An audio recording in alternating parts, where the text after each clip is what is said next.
It's a story and a line that Robert Kraft, frankly, has been telling for years. Yeah, for a long time. A decade, if not more.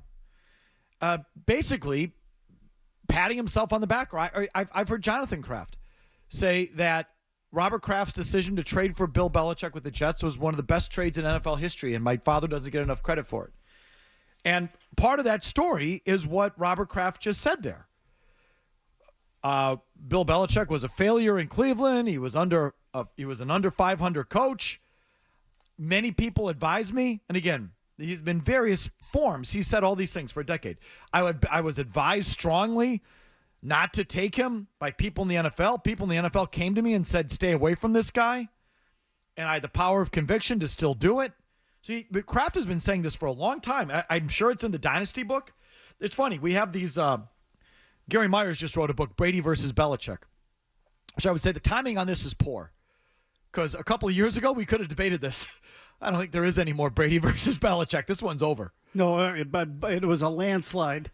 Brady versus Belichick, the dynasty debate is what the book is. It's a dynasty debate. It's not like, their fractured relationship. It's about who deserves the credit or that sort of thing. And, a couple of years ago, we could have had a more robust debate on that. I think it's been settled by this point. So, unfortunate timing. But I just picked this up to say, I bet you Robert Kraft was saying the same thing in this effing book that he's been saying it. And wouldn't you know it, I just started to read it, but page 59, Kraft took a big chance hiring Belichick.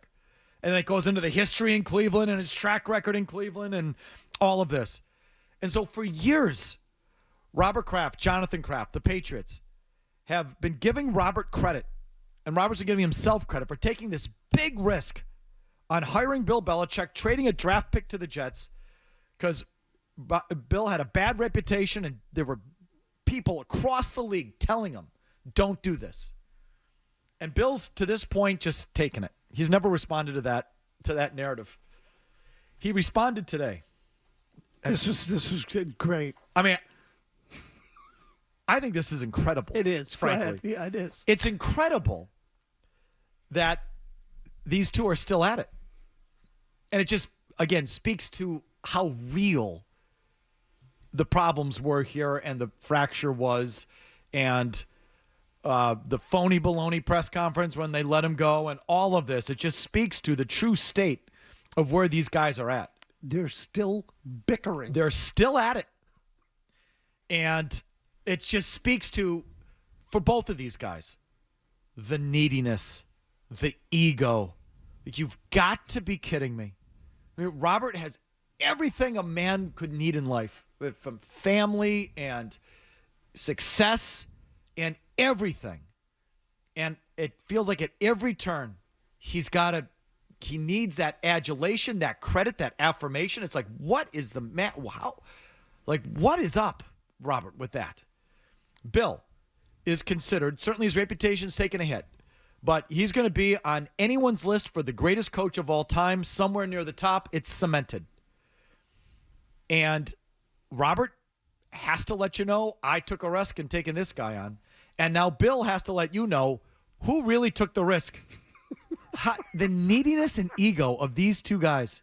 You've got to be kidding. I know, unbelievable. When I saw this, I went, holy crap. So this Bill, thing ended 2 years ago, and they're still fighting over who gets the credit. Don Van Natta, put a pin in that. Don Van Natta got a hold of Bill to, I guess, have him respond to that comment to Julian Edelman's podcast. My guess is, you want to know what I really think? Yeah, go. Bill reached out to him.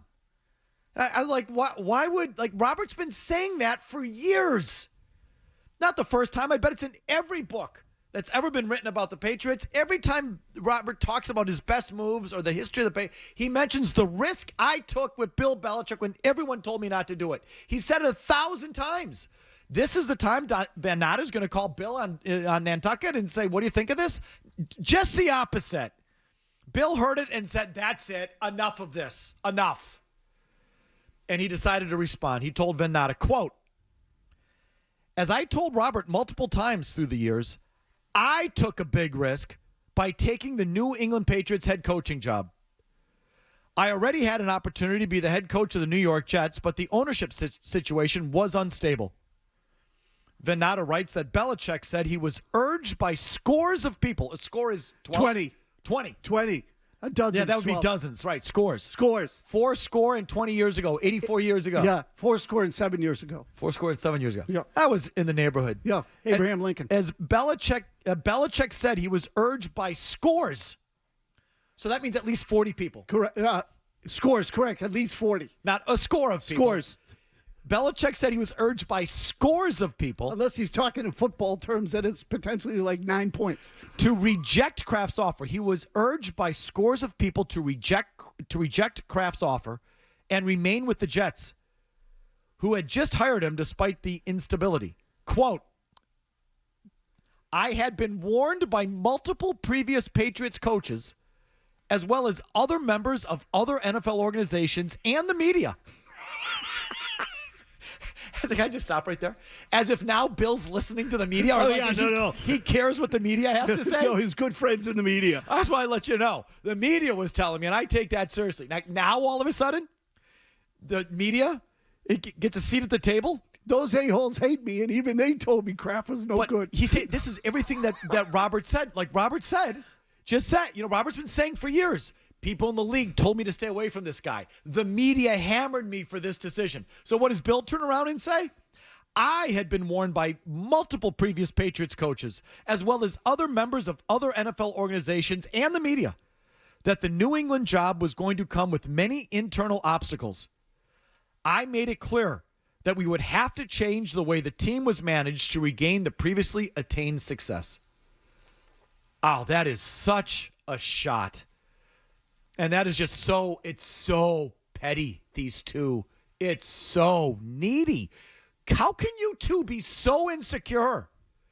You're considered the greats of all time at what you've done. And you're so insecure, both of you. It's insane. Or they just hate each other like poison. Or Bill just had a bad day, woke up, was bored, and said, you know what? F this. Enough. I'm sick of hearing this. And he just put it right back in his face. Maybe Jordan put him in touch with Jordan. Venata writes that Belichick also did not detail the, quote, many internal obstacles he faced when first working for Kraft. Well, I'll just stop here. I'll tell you, Andy Wazenchuk, Bobby Greer, the existing personnel that was in the front office, it wasn't good. For sure, it wasn't good. They didn't have real football people making real football calls. Pete was there, but he was kind of lost in how they'd set up the front office, and it was not a good football department. Do you think now one of them is a meddling owner? Well, that too, or maybe Jonathan's sticking his nose there. Who knows? But Belichick also did not detail the many internal obstacles he faced when first working for Kraft. One was a 2000 Patriots team that was $10 million over the salary cap. For the Patriots, and this is where, oh my God, this was so good. And this is Bill. Because then Venata writes, for the Patriots, exceeding the cap was an anomaly. Semicolon. New England ranks 31st out of 32 teams in spending since the NFL instituted the salary cap in 1994. A challenge Belichick overcame as coach through ruthless management of the roster. Put a pin in that right there. He's not attributing that to Belichick. But where do you think, now we believe Belichick called Venata, right? Where do you think that detail came from? Bill. I'm sure they checked it. I'm sure Venata checked it. The Players Association keeps these figures, so it's easily checked with just a little bit of sourcing. When did Kraft buy the team again? 1994. But, put a pin in this, because we've talked about this. Obviously, no one's talked about this more than me, about the spending in New England.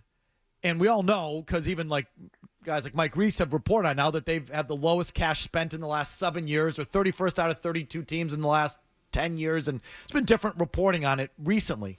Oh, no. Go back to the very beginning of his ownership. Only one team, and it's not said who it is, but only one team has spent less than Robert Kraft and the New England Patriots since they bought it in 1994. We're one of the lowest spending teams in the league. Okay. Is it Dallas? I don't know. It It doesn't say. Okay. They don't say. I wouldn't be surprised if it's Dallas, because that's a big phony cheapo himself, Jerry Jones. Give me a break. But no, I mean, if I had, and I wouldn't be shocked if it's Dallas. My guess is it's Jacksonville will just come online, or Dallas. Yeah. Who knows? Cincinnati would Dallas. be a candidate. And I wouldn't be surprised about Dallas. Dallas. Anyway, Bill tells Van Natta, this is what happened. We're one of the lowest spending teams in the league. Bill said, don't quote me on this, but do yourself a favor. Just check with the NFLPA guys and ask them to add up all the cash spending since we started the cap in 94. I bet Bill knew the answer. And just take a look at where the Patriots rank. Just do yourself a favor. So Van Natta goes, and now he says that New England ranks 31st out of 32 teams in spending since the NFL instituted the salary cap in 1994. A challenge that Belichick overcame as coach through ruthless management of the roster. You see what kind of massaging of history Bill Belichick did there? Because a whole nother thing is, who was the cheapskate? Why were the Patriots players underpaid? Why did they all have to fight for the money? Why did they let so many players go? Why didn't they spend on players? And so many of the bobos around here who don't want to piss off Kraft blame Belichick. And Belichick knows that he's getting blamed for that. What does Belichick do? Tells Van Natta, go look up the cash spending.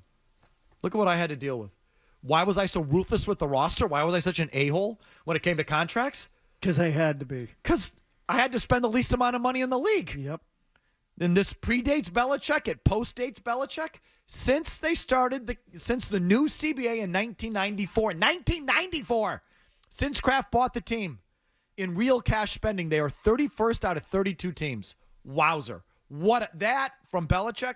He didn't put his name on it, but trust me, he's a part. He's responsible for that one. That's a howitzer.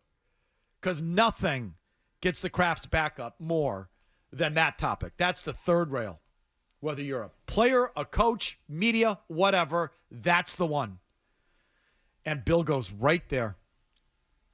During his first season in New England, Belichick released several high-paid players whom he had inherited, including offensive tackle Bruce Armstrong, guard Todd Rucci, defensive tackle Henry Thomas. Boy, we are going back. Tight end Ben Coates. He left out, who was that big fun? Chad Eaton. Remember Chad Eaton? Yes. That yep. big mouth? He was fun, though. Big mouth. Belichick got one whiff of him in his contract and said, F out of here. Chad Eaton was on that list, too, I think. Anyway, that season, the Patriots finished 5-11. But during his second campaign in 2001, Belichick benched Drew Bledsoe for Tom Brady, and the Patriots went on to clinch their first Super Bowl title. Belichick said, quote, to Van Natta in this story, I appreciated Robert giving me the opportunity to make these changes and build a program that was consistent with my vision for a championship team, Belichick told ESPN. Oh, my God. Asked by ESPN why he felt Kraft made statements now that hiring him was, quote, a big risk, Belichick said, you'll have to ask Robert. This is one that I love, too. In describing why hiring Belichick amounted to a, quote, big risk, Kraft highlighted his tenure as Cleveland Browns coach, saying he had won a little over 40% of his games. Kraft, and now Van Natta writes that Kraft did not detail Belichick's run of success across the decade as one of the most dominant defensive coordinators in NFL history. From 97 to 99, Belichick worked for Parcells as defensive coordinator on a Jets team that played in the 98 AFC title game.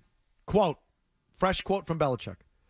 The Jets were a solid team after 3 years of rebuilding under Bill Parcells, which included an AFC championship game appearance in January of 1999, Belichick told ESPN.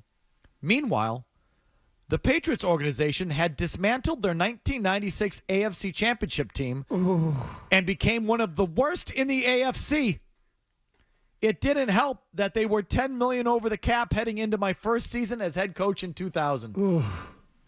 What a takedown. Oh, yeah. We left. We went to New York and rebuilt the Jets, and this all went to crap. So I'm just telling you, this is my read. Bill had it up to here, or he's just reached a point where, F it, I'm not going to let Robert continue to get away with this. That I was the risk and that he deserves the credit for taking the chance on me. No. I took a chance on you bozos. You were letting Andy Wazenchuk run the show and Bobby Greer make your draft picks, and you didn't know how to spend your money. You didn't want to spend, but you didn't know how to do it. I came in there, cleaned up your books, started winning.